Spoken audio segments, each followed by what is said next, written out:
하나님께서 오늘 우리에게 주시는 말씀은 요한복음 4장 22절에서 24절의 말씀입니다. 요한복음 4장 22절에서 24절의 말씀 다 찾으셨으면 함께 한 목소리로 함께 봉독하겠습니다. 함께 봉독합니다. 예수께서 이르시되 여자여 내 말을 믿으라. 이 산에서도 말고 예루살렘에서도 말고 너희 아버지께 예배할 때가 이르리라. 너희는 알지 못하는 것을 예배하고 우리는 아는 것을 예배하노니 이는 구원의 유대인에게서 남이라. 아버지께 참되게 예배하는 자들은 영과 진리로 예배할 때가 오나니 곧 이때라. 아버지께서는 자기에게 이렇게 예배하는 자들을 찾으시니라. 하나님은 영이시니 예배하는 자가 영과 진리로 예배할지니라. 아멘.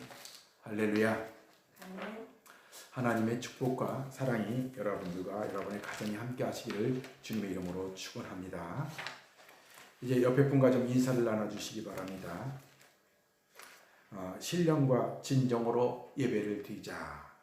신령과 진정으로 예배를 드리자. 저는 여러분 모두가 하나님 앞에 신령과 진정으로 예배를 드릴 수 있는 여러분 되시기를 주님의 이름으로 축원합니다. 이제 말씀을 듣기 전에 다 참여하셨는지 모르겠어요. 다 참여하셨다면은 이제 그 문자를 좀 보내주시기 바랍니다. 그럼 저희가 참고로 할 수 있겠습니다. 네. 여러분들 어떻게 지내셨는지 모르겠어요. 한 주간 저희 리드컴 지역은 감옥 아닌 감옥처럼 살고 있습니다. 컴벌랜드 지역이 이렇게 핫스포트 지역이라 나갈 수도 없고 그런 상황이 됐습니다. 그래서 여기서는 스트라스필드도 나갈 수가 없습니다. 참 신기한 건 말이에요.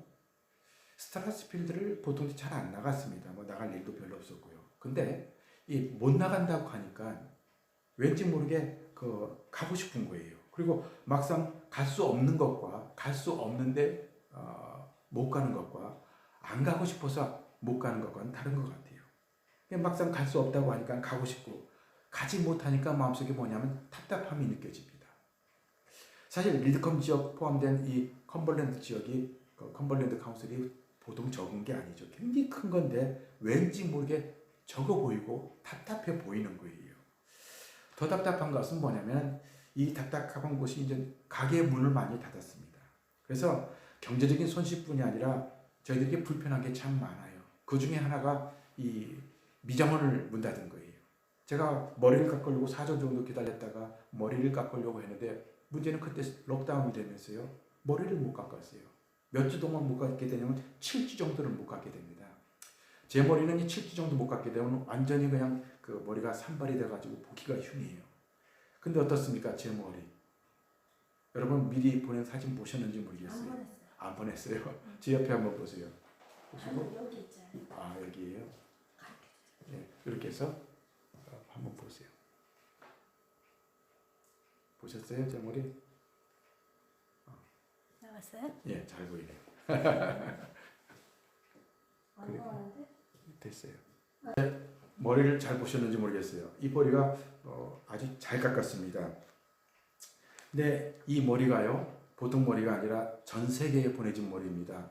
영국에 있는 우리 아들에게도 보냈고 한국에 있는 우리 집사람이는 친정에도 보냈습니다. 왜 보낸 줄 아세요? 잘 잘라서 그런 거예요. 아니 미정한도 없는데 어떻게 이렇게 좋은 머리가 나왔겠어요? 그게 말입니다. 코로나 위기로 인해서 록다운의 위기가 만들어낸 작품이라는 거예요. 사람들은요 참 대단한 능력이 있는 것 같습니다. 요즘 주위를 한번 보시기 바랍니다. 특별히 요즘 많은 사람들이 헤어스타일이 많이 바뀌었어요. 제가 얼마 전에도 잘 가는 외국인 그 샵에 갔더니 그 주인이 머리가 빡빡으로 깎은 거예요. 그래서 아니 머리를 왜 이렇게 잘라버리냐 그랬더니 요즘 미장원에 문을 닫아가지고 방법이 없다는 거예요. 그래서 자기가 기계를 사가지고 혼자 깎았다는 거예요. 그래서 요즘 빡빡머리들이 많습니다. 저도 머리를 깎아야 되는데 이 빡빡으로 깎을 수는 없잖아요. 그래서 고민하는데 미장원을 가려 했더니 갈 수는 없고 그랬더니 저희 집사람이 제 머리가 길다고 그러더니 이베이에서 28불을 주고 솔과 가위 몇 개를 신청해가지고 사왔어요. 그 그때 제 머리를 자르기 시작하는데 사실 처음에는 굉장히 두려웠습니다. 왜냐하면 제가 머리에 대한 트라우마가 있습니다. 국민학교 6학년 때 제가 친구와 함께 머리를 깎아달라고 그랬더니 그때 친구가 어디서 구했는지 이 바리깡을 사가지고 와가지고 제 머리를 깎아주겠다는 거예요. 국민학교 6학년이 얼마나 잘 깎겠어요. 그래서 그래도 한번 깎아보라고 했더니 밑에는 잘 깎았어요. 근데 밑에를 잘 깎았는데 문제는 밑에하고 위하고 이 거리를 잘 맞추는 게 보통 힘들잖아요.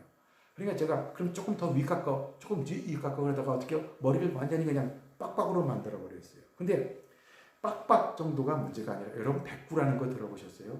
스님들이 그 면도기처럼 이렇게 밀어 가져가는 머리요. 그 기능이 두 가지가 있는데 반은 빡빡, 반은 뭐 이렇게 그 백구. 그래가지고 하는데 얼마나 창피했는지 몰라요. 그 아버지에게 혼나고. 제가 그런 트라우마가 있습니다. 그런 트라우마가 있기 때문에 이 머리를 저희 집사람한테 맡기면서 상당히 두려웠는데 저희 집사람이 다행히도 학습 능력이 대단한 것 같아요. 유튜브에서 3시간 정도 열심히 공부하더니 잘라서 만든 작품인데 제 머리를 딱 자르더니 저희 집사람이 하는 말이 창세기의 말씀처럼 나옵니다. 하나님 천지를 창조하시고 뭐라 그랬어요? 보시기 좋았더라. 그 마음을 저한테 하는 거예요. 이 머리를 보면서. 저도 보니까 정말 잘 나온 것 같아요. 사람이 무엇인가를 이루었을 때는 그 느끼는 감동이 참 대단한 거 아니겠어요? 그런데 이 작품이 어디서 나왔어요? 록다운이라고 하는 그 위기를 통해서 만들어졌다는 거예요. 저희 집사람은 그런 기술이 갖고 있는지 그런 기술이 좋은 줄 정말 몰랐습니다. 근데 그 위기를 통해서 그것이 발견이 되었고 그것이 나중에 나타나더라는 거예요. 아마 그 이 능력은요, 이 록다운이라고 하는 이 위기가 없었으면 아마 제 집사람의 이 숨은 실력은 나오지 않았을 것 같습니다. 제가 제 머리 이야기하는 게 아닙니다. 이것은 제 가정에서만이 아니라 세계적인 역사를 통해서 보면 알 수 있는 일입니다. 하나님께서는요, 세계의 역사를 어떻게 이끌어가는가, 인류의 발전을 어떻게 이끌어가는가, 그 역사를 보면요, 항상 그 전에 무엇인가 발견되고 무엇인가 발전되기 전에 항상 위기가 있었다라는 거예요. 그 위기를 통해서 하나님은 그 위기를 먼저 주시고 그 위기를 헤쳐나가는 능력도 우리 인간에게 주었다라는 겁니다. 그래서 정말 기억할 것이 무엇이냐면 우리도 또 어떤 위기 속에 있습니다. 이런 위기 속에서 우리가 꼭 기억해야 할 것이 있습니다. 이 위기도 하나님이 주셨다라는 거예요. 뿐만 아니라 이 위기를 통해서 하나님께서는 우리에게 또 다른 능력을 주시겠다라고 하는 그 믿음이 있어야 된다는 거예요. 저는 여러분 모두가 이러한 믿음을 소유하시는 여러분 되시길 주님의 이름으로 축원합니다. 자, 그렇다면 우리가 어떻게 인생을 살아가면서 여러 가지 위기를 어떠한 과정을 통해서 그것을 헤쳐나가는 거예요. 또 하나님께서는 어떤 방법을 통해서 그 위기를 헤쳐나갈 수 있도록 우리에게 지혜를 주시는가라고 하는 거예요. 오늘 본문을 통해서 그 방법을 찾아볼 수가 있습니다. 오늘 본문의 말씀은 여러분들이 잘 아는 대로 수가성 여인, 사마리아 여인에 대한 이야기입니다. 예수님을 만났던 이 사마리아 여인은 남편이 5이 있었다라고 고백을 합니다. 여러분, 이 5의 남편이 있었다라고 하는 것은 무엇을 의미하면 5번을 이혼했다라고 하는 그런 해석도 있습니다만 또한 성서학자들의 다른 해석은 그게 아니라는 거예요. 이 사람은 여러 가지 그 상황적인 문제가 있었다라는 거예요. 경제적인 문제, 또한 성공의 문제, 또한 여러 가지 환경의 문제를 여러 가지 5가지 엄청난 위기가 있었는데 그것을 여러 가지 과정을 통해서 바꾸어 보았는데도 불구하고 여전히 그 문제를 해결하지 못했던 그러한 위기 속에서 살았던 사람이었다라고 해석하는 사람도 있습니다. 그러니까 지금의 남편이라고 하는 것은 사실은 남편이 아니라 같이 살기 위해서 얹혀 지내는 사람이라는 거예요. 자, 여러 가지 5가지의 문제가 있었는데 그 문제를 어떻게 했어요? 자기 나름대로, 자기 방법대로, 자기 생각대로 해결했는데 결국은 그 문제가 해결되는 것이 아니라 더 많은 문제 속에서 꼬여 있었던 그 여인의 모습입니다. 이 여인이 예수님을 만나고 그 문제가 어떻게 됐습니까? 그 문제가 해결이 되었다는 거예요. 자, 그렇다면 이 예수님께서 주셨던 위기, 아니 인간이 만나는 위기를 우리가 어떠한 방법을 통해서 해결할 수 있겠는가라고 하는 거예요. 첫 번째 방법이 있습니다. 아주 중요한 것은 그 문제를 예수님께 가지고 나와야 된다라는 거예요. 한번 따라해 보시기 바랍니다. 문제를 문제를 예수님께 갖고 나와야 됩니다. 예수님께 가지고 나와야 합니다. 여러분 이 말씀을 믿으십니까? 여러분 인생의 위기를 닥쳤을 때, 인생의 어려움이 있을 때, 고난이 있을 때 꼭 기억해야 할 것은 이것은 하나님이 주셨다라는 거예요. 그리고 이것을 주시고 나서 항상 그 위기를 해결하시는 능력을 주신다라는 겁니다. 그러나 그것을 해결하기 위해서 꼭 기억해야 할 것은 그 문제를 하나님 앞에 가지고 나와야 된다라는 거예요. 자, 그런데 이 사실은 오늘 본문에서 보면요, 처음부터 이 여인이 예수님에게 이 문제를 가지고 온 것이 아니었어요. 처음에는 어떻게 해요? 처음에 예수님한테 투명하게 이야기합니다. 당신은 유대 사람 아닙니까? 왜 유대 사람이 사마리아에 나에게 말을 겁니까? 이렇게 어떻게 보면 시비적으로 했어요. 자, 그런데 어떻게 됐어요? 왜 그런 상황이 이르렀습니까? 사실은 사마리아 사람과 유대 사람들에게는 어떻게 보면 참 원수처럼 지냈습니다. 같은 민족인데 이 사마리아 사람들은 뭐예요? 중국에서 오랫동안 살았던 우리 조선족과 같은 사람이에요. 그런데 이 유대인들은요, 그 철저한 그 유대 민족적인 정신이기 때문에 이 사마리아 사람들에 대해서 멸시합니다. 이 사마리아 사람들은요, 기원전 721년 전에 이 아시리아가 유대를 정복하면서 이 사람들을 강제 혼합 결혼시켰어요. 그러니까 강제로 결혼시키면서 반은 유대 사람, 반은 아시리아 사람으로 만든 거예요. 이건 뭐 사마리아 사람들이 잘못한 게 아닙니다. 그런데도 불구하고 철천지 원수처럼 지내면서요, 유대 사람들이 사마리 지역을 가려면 가까운데도 불구하고 빙 돌아서 그 지역을 갑니다. 그만큼 사마리아 사람과 유대 사람들이 거리가 있었어요.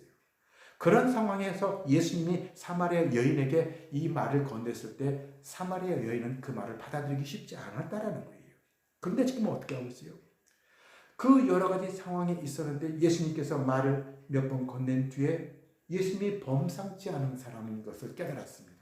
그러면서 어떻게 해요? 자기의 문제를 털어놓기 시작했다라는 거예요. 그러면서 그 털어놨던 이야기가 뭐예요? 내가 지금까지 하나님 앞에 예배를 드렸는데 어떤 사람들은 사마리아에는 그리심산에서 예배 드리는 것이 좋다고 하답니다. 어떤 사람들은 유대 사람들이 말하기를 예루살렘에서 예배 드리는 것이 그것이 진짜 예배라고 하더이다. 예수님, 어떤 것이 진짜 예배입니까? 라는 질문이에요. 여러분, 이 질문은 단순해 보이는 질문이고 단순해 보이는 것처럼 보입니다만 이것이 예수님 앞에 자기의 문제를 내어놓는 아주 중요한 과정을 우리에게 설명해 주고 있어요. 지금으로 말하면 이런 거예요. 온라인 예배가 진짜입니까? 아니면 교회에서 모여서 드린 예배가 진짜입니까?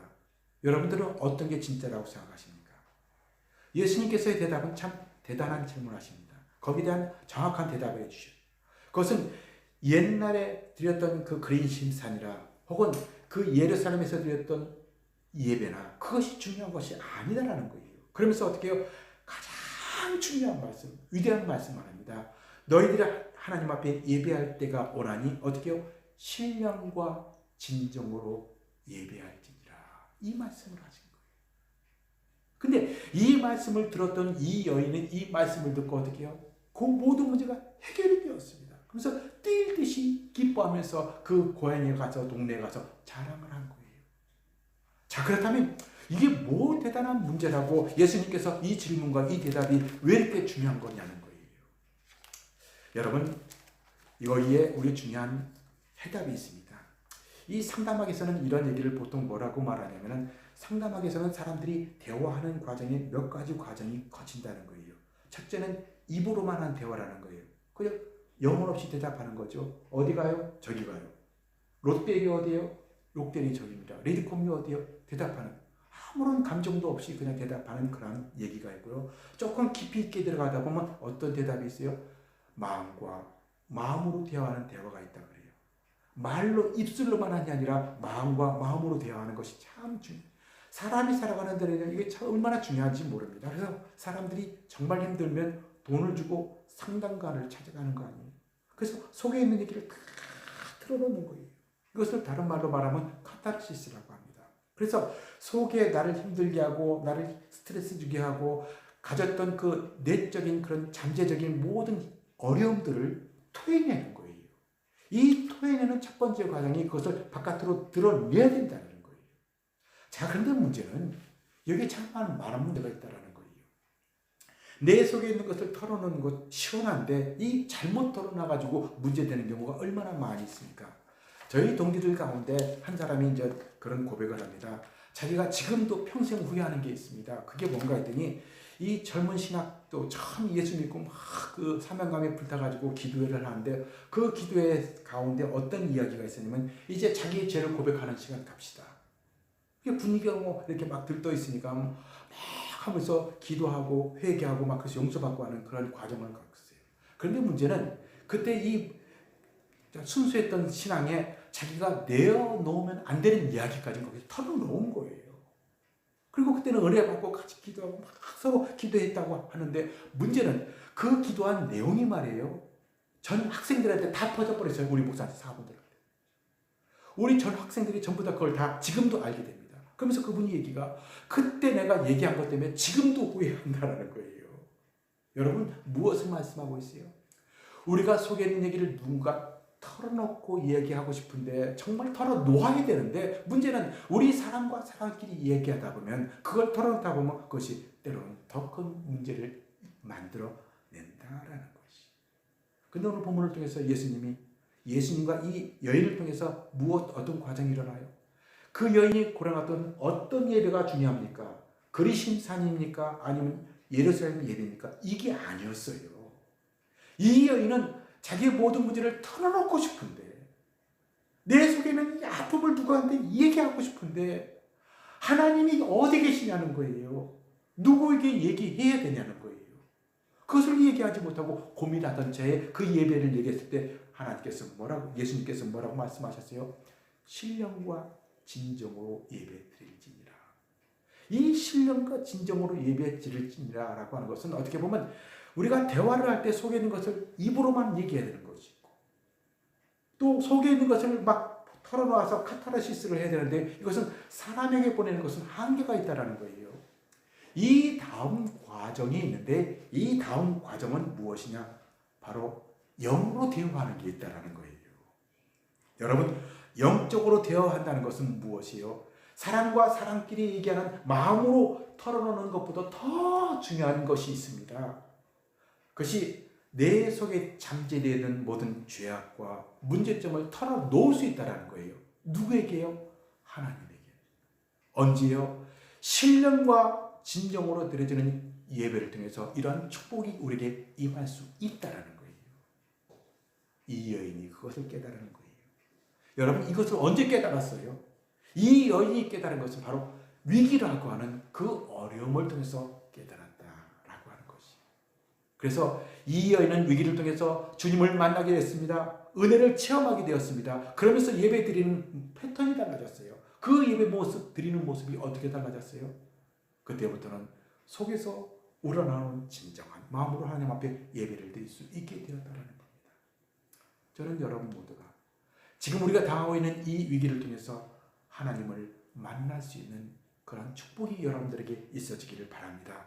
이런 축복을 통해서 하나님 앞에 기쁜 교제를 이루어가는 여러분 되시기를 주님의 이름으로 축원합니다. 자, 그렇다면 두 번째, 우리가 이 여인의 위기를 축복으로 바꾸게 된 계기는 무엇이었어요? 그것은 예배에 대한 바른 이해가 있었다는 거예요.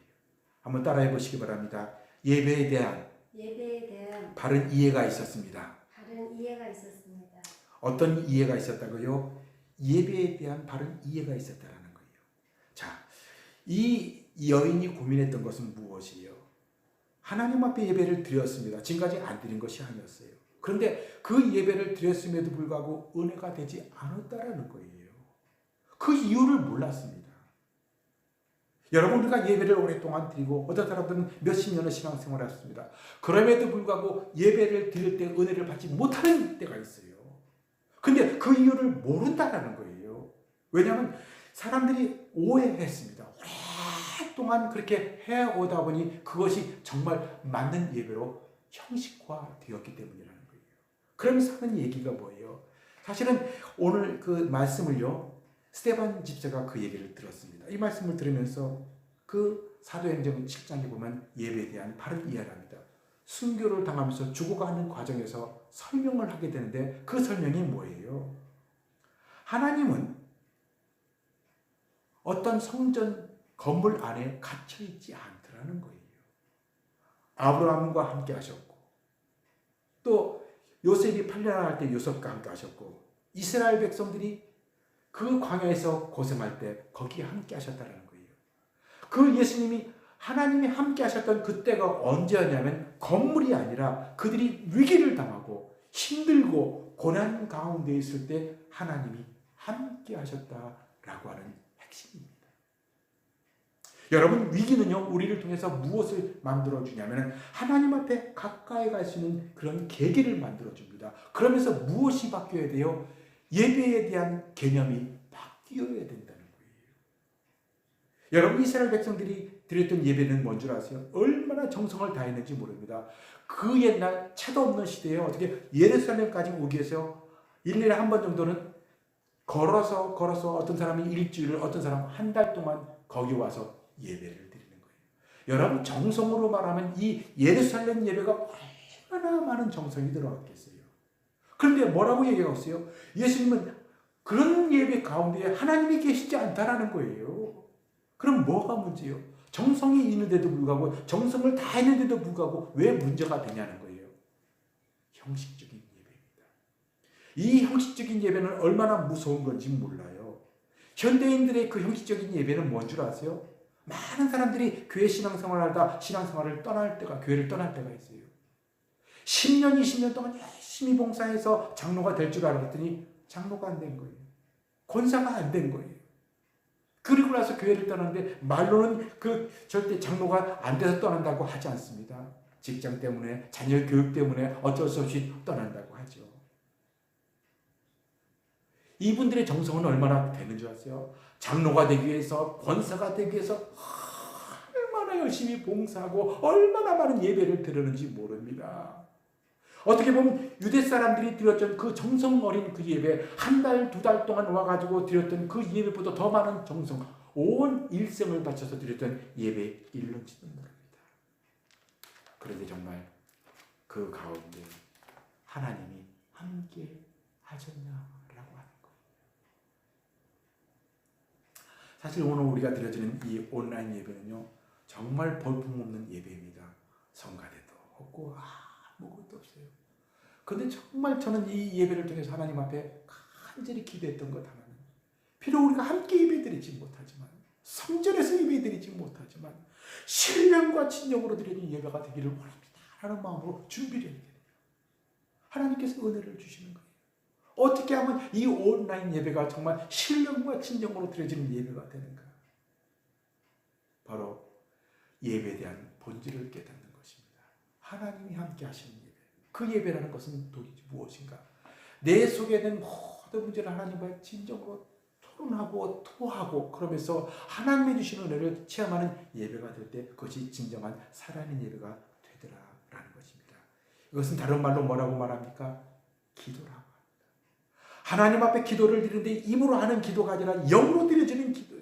그래서 내 속에 있는 모든 문제를 하나님 앞에 내어놓고 엉엉 울기도 하고, 때로는 땡깡을 쓰면서 큰 소리를 치면서, 때로는 침묵하면서, 기도의 방법은 다르지만 속에 있는 그 모든 내용을 다 하나님 앞에 아뢰고 기도할 때 하나님 주시는 조용한 응답을 듣게 되는 거예요. 기도는 하나님 앞에 했더니 하나님께서 내 내면의 세계를 통해서 영적으로 응답이 오는데 하나님께서 주시는 평화를 누리게 되는 거예요. 그러면서 고백하는 게 이거예요. 평화, 평화, 평화롭다. 하늘 위에서 내려오네. 그러면서 하나님이 주시는 그 은혜를 체험하게 되는데 어디선지 모르는데 그 기쁨이 샘솟는 거예요. 그래서 문제가 해결되는 겁니다. 바로 이 수가성 여인이 바로 그 은혜를 깨달은 것이. 저는 여러분 모두가 이 온라인 예배를 통해서 이런 은혜가 여러분들에게 있어지기를 주님 이름으로 축원합니다. 여러분들의 모든 문제를 주님 앞에 내어놓고 하나님이 나와 함께 하시는 것을 체험하면서 드리는 그런 영적 예배가 되기를 주님 이름으로 축원합니다. 마지막 이 예배를 드시는 하나님의 능력이 있습니다. 그것은 세상을 이길 능력을 주신다라는 거예요. 한번 따라해 보시기 바랍니다. 세상을 이길 능력을 주십니다. 능력을 주십니다. 여러분, 이 말씀을 믿으십니까? 이 여인이 예수님을 만나고 어떻게 됐어요? 기뻐했다는 거예요. 뛸 듯이 기뻐하면서 그 동네 사람들에게 예수님에 대해서 얼마나 자랑했겠어요. 그동안 그 여인이 고생했던 건 뭐예요? 예배에 대한 개념을 잘 몰랐기 때문에 그래요. 예배가 회복되지 않았기 때문이라는 것을 깨달은 거예요. 그리고 자기 인생을 그려보는 거예요. 자기가 살아왔던 인생, 앞으로 미래의 인생을 생각해 보니까요, 너무너무 감격스러운 거예요. 왜 그런 거예요? 예수님의 말씀을 들으면서 예수님을 만남으로 인하여 영적으로 예수님과의 그 만남이 이루어짐으로 인하여 예수님께서 주시는 능력도 받아들인 거예요. 여러분, 하나님께서는 우리에게 여러 가지 위기를 주십니다. 그 위기를 통해서 무엇을 하신다고요? 하나님을 철저하게 깊이 만나는 그런 만남의 계기를 만들어 주시고요. 그리고 그 다음부터 예배에 대한 본질이 이제 바뀌는 거예요. 그래서 하나님의 말씀을 들을 때 예배를 들을 때 옛날에는 그저 옛날의 말씀, 구약의 말씀, 혹은 선지자의 말씀 이렇게 들었다면 그 말씀이 그냥 말씀으로 들려지는 것이 아니라 오늘 하나님께서 나에게 주신 살아있는 음성으로 들리기 시작하는 거예요. 그러면서 그 말씀이 내 삶의 그 내면의 세계에서 변화를 일으키기 시작하는데 그게 뭘로 이루어져요? 말씀을 듣고 능력으로 이루어지는 거예요. 보이지는 않지만 표현하지 못하지만 왠지 모르게 힘이 생기고 능력이 생기는 거예요. 그러면서 무엇이 생겨요? 어떤 두려움이 와도 어떠한 위기가 와도 하나님이 나와 함께 하신다면 내가 모든 것을 이겨낼 것이다 라는 믿음을 갖게 되는 것입니다. 저는 여러분 모두가 오늘 이 예배를 통해서 이러한 체험이 여러분들에게 있어지기를 바랍니다. 그래서 아무리 어려운 상황이라 할지라도 그 계기를 통해서 하나님을 만나고 예배에 대한 것을 회복하고 그 예배에 대한 그 말씀을 듣는 태도가 회복됨으로 인하여 하나님께서 주시는 축복을 받아 누리며 살아가는 여러분 되시기를 주님의 이름으로 축원합니다. 아멘. 기도하겠습니다. 사랑과 은혜가 많으신 하나님 참으로 감사합니다. 오늘도 이 말씀을 통하여 위기를 통해서 이 위기를 어떠한 마음으로 어떠한 자세로 받아들일 것인가를 깨달았습니다. 이제 이 어려움을 통해서 믿음을 회복하게 도와주시옵소서. 예배의 본질을 회복하게 도와주시옵소서. 그리하여 하나님이 주신 능력을 받아 능력 있는 삶을 살 수 있도록 축복하여 주시옵소서. 아멘. 예수님의 이름으로 기도드리옵나이다. 아멘.